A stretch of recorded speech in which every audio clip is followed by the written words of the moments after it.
नमस्कार बंधु माने आपण देखुछंती शांति संदेश जेउठी मिले मनर शांति और जीवनर सत्य संदेश।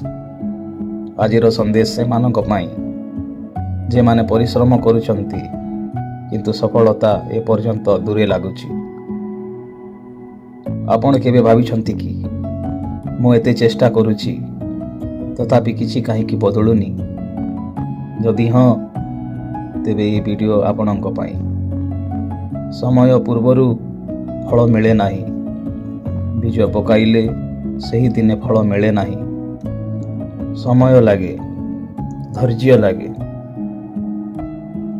जे शीघ्र हार माने से फल आसीबा पूर्वरु माटी छाड़ी जाए।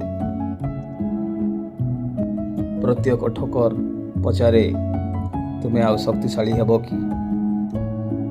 शांत मने आगक बढ़। तड़ घड़ी मन को अशांत करे एवं अशांत मन ठीक निष्पत्ति नहीं पारे नहीं। शांत रुह, निरंतर चाल, तुलना छाड़। तुम यात्रा तुम गति, निरंतरता ही साधना।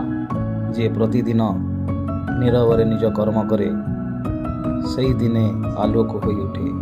साधना प्रतिदिनर चेष्टा। आज सफलता मिली नथिले निराश हेबे नाही। संभवतः भगवान आपण को आउ तैयारी करुछंती। अंधार जेते गभीर आलोक सेते निकट। जदि यही शांति संदेश आपण मन को छुईछि लाइक करंतु। शांति संदेश चैनल को सब्सक्राइब करंतु। कमेंट रे आपणक मतामत निश्चय जणातु। धन्यवाद।